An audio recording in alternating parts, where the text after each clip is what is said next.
निशिर-मोलो वीरेंद्र को अपने साथ ले गए और ये सभी घर से निकलकर तांत्रिक महाराज के पास पहुंचे। तांत्रिक महाराज, आप ठीक हैं? हम तो ठीक है, लेकिन जो अभी हुआ आप सभी ने देखा। निशिर-मोलो उस आदमी को ले गए, लेकिन वो वापस कैसे आ सकते हैं? वो तो चले गए थे ना। हे भगवान, एक तरफ उस संक्रमण का डर जो पूरे देश को अपनी चपेट में ले रहा है, दूसरी तरफ दमयंती और तीसरे ये निशिर-मोलो। ऐसा लग रहा है कि खतरा हर तरफ से हमारी तरफ ही बढ़ रहा है। जब तक हमें निशिर-मोलो के वापस आने का रीजन पता नहीं चल जाता, तब तक हमें उनसे उसी तरह खुद को बचाना पड़ेगा जैसे पहले बचाया करते थे। दमयंती की अगली चाल क्या होगी, हमें उसके लिए भी तैयार रहना होगा। फिलहाल हमें अपना पूरा ध्यान इस संक्रमण को रोकने में लगाना है। इस तरफ दमयंती अपनी गुफा में बैठी एकदम जली कटी जा रही थी। उसने सामने रखा हुआ अग्निकुंड भी लात मारकर गिरा दिया। मेरा वीरेंद्र कहाँ है? कौन थे वो 4 नकाबपोश जो उसे ले गए? दमयंती, ये तुम क्या कर रही हो? तुमने क्रिया में इस्तेमाल होने वाले अग्निकुंड में लात क्यों मारी? ये काली विद्या का अपमान है। हे काली दुनिया की देवी, क्षमा करें। आप ही बताइए, वो 4 आदमी कौन थे? पहले तो वो मुझे सिर्फ सपने में दिखा करते थे, अब वो असल में कैसे आ गए? और वो वीरेंद्र को कहाँ ले गए? वो निशिर-मोलो है दमयंती। कौन है वो निशिर-मोलो? तुमको याद नहीं क्या, जब तुम महाराज के साथ सिंहासन पर बैठी थीं, तब कुछ फरियादी आए थे। हाँ, वो ये पूछ रहे थे कि महाराज उन लाशों का क्या करते थे, और फिर मैंने उनको खत्म कर दिया था। हाँ, असल में जो आखिरी मुर्दा तुम्हारे पास आया था, उस मुर्दे को ले जाने वाले 4 नकाबपोश आदमियों को महाराज के सिपाहियों ने मार दिया था। उन्हीं की आत्मा मरने के बाद निशिर-मोलो बनी और तब से ही ये बेरमपुर में भटकते थे। मेघना ने इनको महाराज की लाश देकर वापस भेज दिया था, लेकिन अब ये वापस कैसे आ गए इसका ज्ञान मेरे पास भी नहीं है। ये मुझे मेरे सपनों में क्यों नजर आते थे? क्या इसके बारे में भी तुमको कुछ नहीं पता? जिस तरह भगवान अपने भक्त को पहले ही चुन लेता है, उसी तरह शैतान ने भी तुमको पहले ही चुन लिया था, और शैतान जिसको चुन लेता है वो उसके भविष्य काल की कुछ तस्वीरें उसको पहले ही दिखाना शुरू करता है। इस पर दमयंती ने अपने सपने को फिर से याद किया। आधी रात का पहर था, चारों तरफ घना जंगल। दमयंती डरी सहमी सी अंधेरे के बीच खड़ी थी। ये मैं कहाँ आ गई? क्या मैं सही जगह हूँ? वो इधर उधर देख रही थी, लेकिन घने जंगल के अलावा कुछ भी नजर नहीं आ रहा था। तभी उसे एक आवाज सुनाई दी। यह आवाज सुनकर वो अचानक से डर गई और झाड़ियों के बीच जा छिपी। उसने देखा कि 4 आदमी कंधे पर एक ताबूत उठाए आगे बढ़ रहे हैं, और उन्हें पहचानते ही वो बेहद डर गई। हे काली दुनिया की देवी, मुझे बचा लीजिए। तो क्या मैं उनसे बचने के लिए ऐसे भी भटकती फिरूंगी? वो मेरा भविष्य है। भविष्य कभी भी बदल सकता है दमयंती। उन्होंने बस तुमको आगाह किया है कि वैसा हो सकता है। नहीं, ऐसा कभी नहीं होगा। मेरी शक्तियों के आगे दुनिया की कोई शक्ति बड़ी नहीं है। मैं कभी किसी से नहीं डरने वाली। इस तरफ पूरे भारत में महामारी फैल रही थी। सभी लोग अपनी अपनी दुकान, ऑफिस और कार्यस्थलों को बंद करके घर में बैठे थे। हर मोड़ पर, हर चौराहे पर, हर गली के नुक्कड़ पर पुलिस बल तैनात था। उस समय सिर्फ राशन लेने वाले लोगों को ही बाहर निकलने की इजाजत थी, और चेहरे से मास्क होना अनिवार्य था। मास्क का चेहरे पर ना होना एक बहुत ही गंभीर अपराध जैसा बन गया था। उस संक्रमण के चलते लोगों की मौतें भी अब बढ़ती जा रही थी। मुझे छोड़कर क्यों चले गए जी? मुझे भी अपने साथ ले जाते। मैं इतनी बड़ी जिंदगी कैसे गुजारूंगी। तभी वहां पर उस मृत आदमी का बेटा आया। राजू, तू अकेला कैसे आया है? मोहल्ले वालों को बुला कर ला, अर्थी उठने का समय हो गया है। माँ, कोई भी पड़ोसी साथ आने को तैयार नहीं। कह रहे हैं कि तेरा बाप कोरोना वायरस की वजह से मरा है। अगर हम उसकी लाश के करीब जाएंगे तो हमें भी वो वायरस लग जाएगा। हे ऊपर वाले, ये तो कैसा कहर ढा रहा है। मेरे पति की लाश पड़ी है और उसको अर्थी देने को भी कोई तैयार नहीं है। वो औरत फूट फूट कर रोने लगे। लेकिन वो समय ही ऐसा था। कोरोना वायरस के चलते इंसान अपने ही जैसे दिखने वाले दूसरे इंसान को अपना दुश्मन समझ बैठा था। जो मर्द काम करने के शौकीन नहीं थे, जो हर दूसरे दिन छुट्टी करके घर पर आराम फरमाने की आदत रखते थे, वो लोग भी उस समय यही दुआ कर रहे थे कि जल्द ही लॉकडाउन खुले और हम काम पर जाए। घर में बैठे बैठे और अपनी गली को देखते देखते सब लोग ऊब चुके थे। मेघना, अब तो ये संक्रमण बढ़ता ही जा रहा है। लोग एक दूसरे से हाथ मिलाने तक से डर रहे हैं। हे भगवान, तूने ये हमें किस तरह से बेबस कर दिया है। कैसे बचे इस महामारी से? हमें कोई तो रास्ता दिखाओ। तभी इन सभी को एक आवाज सुनाई दी। बेरमपुर वासियों, आपसे विनती है कि सभी अपने घरों में रहें और सुरक्षित रहें। कोई भी बेवजह बाहर ना निकले और जब भी बाहर निकले मास्क जरूर लगा कर रखें। सोशल डिस्टेंसिंग का पालन जरूर करें, वरना अगर हमने आप में से किसी को बिना मास्क के बेवजह घूमते देख लिया तो आपकी खराब हालत के जिम्मेदार आप खुद होंगे। ये क्या है कि पुलिस होकर ऐसी धमकी कैसे दे सकते हैं? इस समय सही गलत कोई नहीं देखने वाला इशिता। हमें पुलिस की बात माननी ही पड़ेगी। लेकिन ये सोच सोच कर मेरा सर फटा जा रहा है कि हम इस वायरस को खत्म कैसे करेंगे।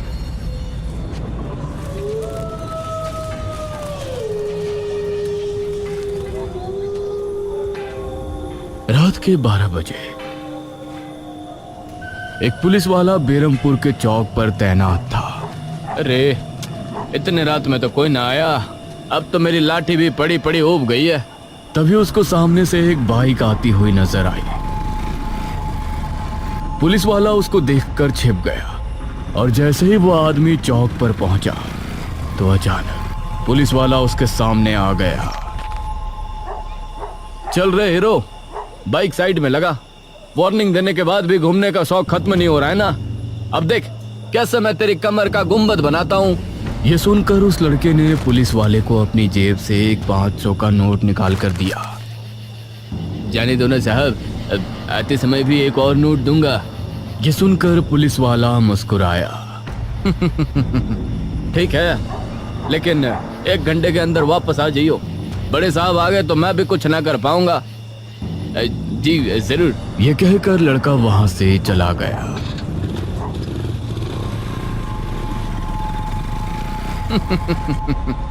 अगर ऐसे ही बेवकूफ मिलते रहे तो अच्छी कमाई हो जाएगी।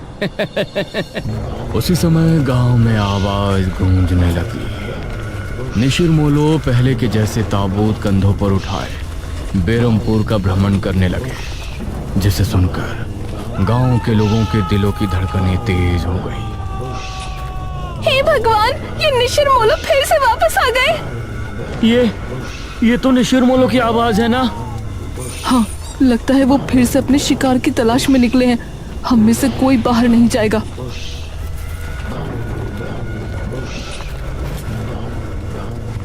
अरे, ये कौन है भाई, इतना शोर कर रहे हैं? उसने देखा तो सामने से निशिर मोलो आ रहे थे। अरे, ये कौन है? ओहो, पुलिस के डर से रात में अर्थी लेकर जा रहे हैं। कोई बात नहीं, आने दो। इनसे तो सीधे 10,000 लूंगा। वो करीब आए तो उसने देखा कि उनके चेहरे पूरी तरह से ढके हैं।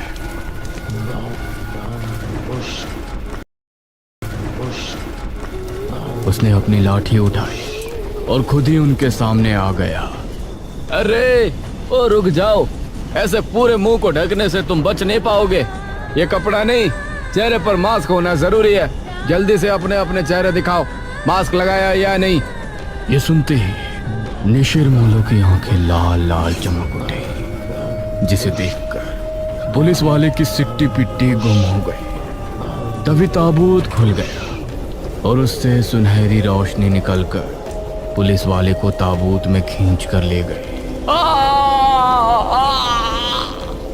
सभी गांव के लोगों को पुलिस वाले की चीख सुनाई दी और फिर वो भयानक आवाजें दूर जाते जाते खत्म हो गई।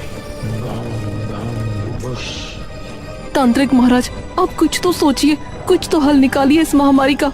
मृत्युंजय अमृत को हम पूरे इंडिया में तो नहीं भेज सकते, ऐसे में कोई तो रास्ता होगा ना। बेटी, तुम्ही ने पिछले जन्म में अपने राज्य को महामारी से बचाया था। मुझे लगता है कि इस महामारी से बचने का उपाय भी हमें तुम्हारे पिछले जन्म, तुम्हारे अतीत से ही मिलेगा। यह सुनते हुए मेघना तांत्रिक महाराज को बड़े गौर से देख रही थी। शायद ही उसे उनकी बातें समझ आ गई थी।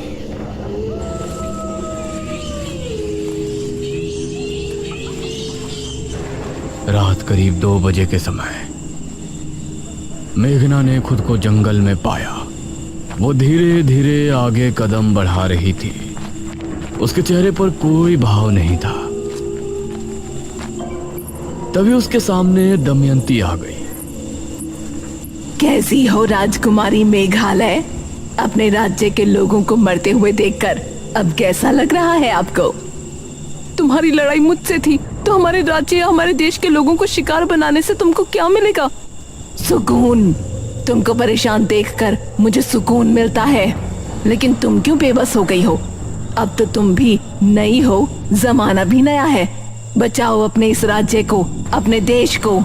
क्या अब कोई सिद्धि नहीं बची जो तुम इससे सबको बचा सको? यह सुनकर मेघना ने अपनी नजरें झुका ली और दमयंती गायब हो गई। हे ऊपर वाले, मुझे कोई तो रास्ता दिखाओ। मैं इस तरह से लोगों को मरते और उनके बीच एक दूसरे के लिए नफरत भरते हुए नहीं देख सकती। तभी उसको सामने से एक तेज रोशनी फैलती नजर आई।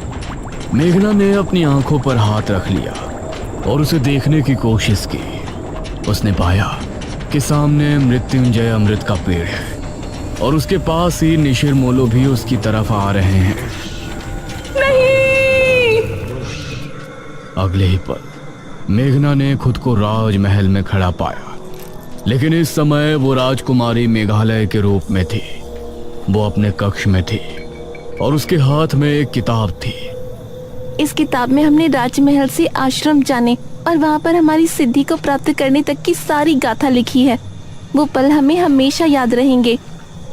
उसने उस किताब को अपने पलंग के बराबर में लगी शाही अलमारी के अंदर रख दिया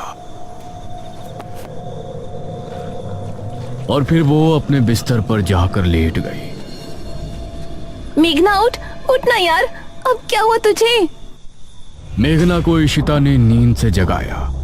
वो पूरी तरह पसीने से भीगी थी। Are you okay? हाँ, मैं ठीक हूँ। सपने में दमयंती आई थी। मेघना, खुद को संभालना यार। तू पिछले जन्म में राजकुमारी थी, इस जन्म में तू इतनी टेंशन क्यों ले रही है? इस महामारी से निपटने की जिम्मेदारी गवर्नमेंट और हेल्थ ऑर्गेनाइजेशन की है, तेरी नहीं। अरे यार, मुझे बहुत ही जरूरी बात पता चली है। तू चल अभी। इस टाइम कहाँ जा रही है तू?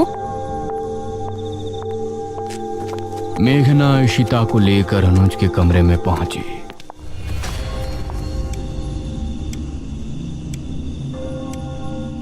अनुज, जल्दी उठो।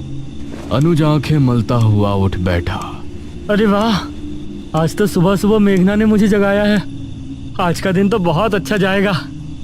अरे ओ मजनू, सुबह नहीं, रात के 2 बज रहे हैं। अरे इस समय क्या हुआ मेघना, सब कुछ ठीक तो है ना? हम तीनों को अभी राजमहल जाना होगा। इस समय वो भी राजमहल? अब तुमको वहाँ क्यों जाना है?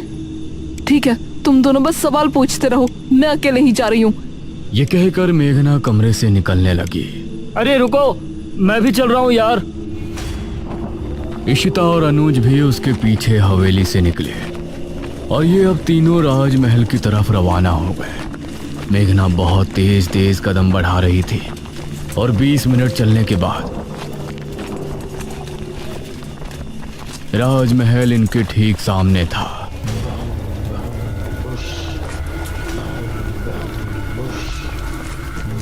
अरे निशिर बोलो। इनकी आवाज सुनकर ये तीनों जल्दी से राजमहल के अंदर घुस गए।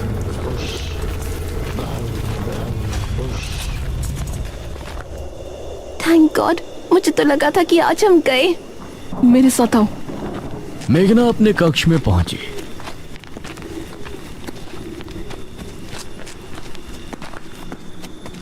और उस अलमारी की तरफ बढ़ी। उसने अलमारी खोलकर उसके अंदर देखा तो वो किताब अभी भी वहीं रखी थी। थैंक गॉड, ये किताब अभी यही है। क्या है इस किताब में? पिछले जन्म में जब मैं राजकुमारी मेघालय मृत्युंजय अमृत के पेड़ को उगाने वाले बीज की सिद्धि हासिल करने गई थी, तो उन्होंने वहां जाने से लेकर वापस आने तक की सारी दास्तान इसमें लिखी थी। मुझे लगता है इसके जरिए हमें ये पता लग सकता है कि इस महामारी जिसे लोग कोरोना वायरस कह रहे हैं उससे कैसे बचा जा सकता है। हे भगवान, अब एक और किताब। चलो अब घर वापस चलते हैं, ठीक है? या इसको पढ़ना भी यही है? हाँ चलो। सॉरी तुम दोनों को परेशान किया, लेकिन मुझे एक एक पल बहुत भारी लग रहा है। कोई बात नहीं राजकुमारी मेघालय, हम तो आपकी प्रजा है। जो आप आज्ञा देंगे उसको फौरन मान लेंगे। ये तीनों अब वापस घर के लिए निकल गए, लेकिन अभी भी इनको दूर से निशिर मोलो की आवाजें सुनाई दे रही थी। इस तरफ दमयंती गुफा से निकली। बहुत गुस्सा आ रहा है।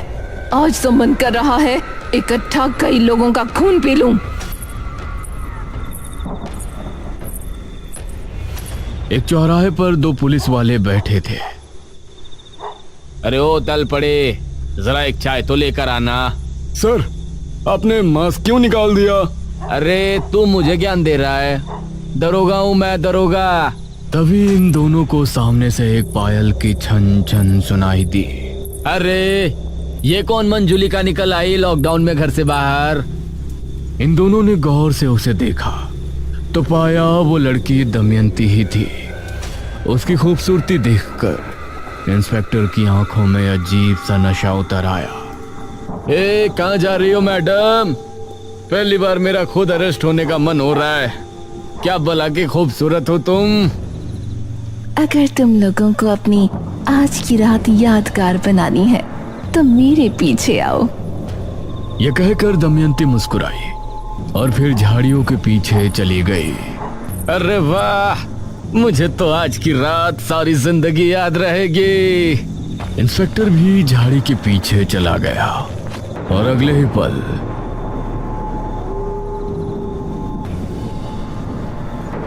उसके कपड़े बाहर आ गिरे। वाह, आज तो सर की ईद और दिवाली एक साथ मन गई।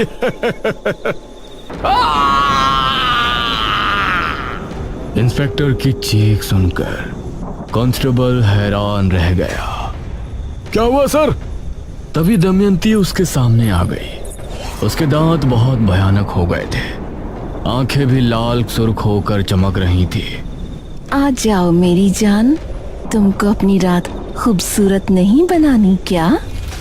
ये कहते हुए दमयंती ने कांस्टेबल को कसकर गले लगा लिया और उसकी चीख फिजा में गूंज गई।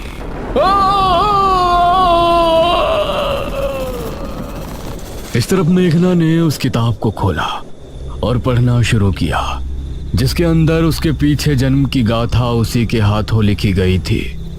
इस किताब में मेघालय की पिछली जिंदगी के कौन कौन से रहस्य खुलते हैं। मेघना इस महामारी से लोगों को कैसे बचाएगी, कैसे अंत होगा दमयंती का, और क्या कारण है निशिर मोलो के वापस आने का।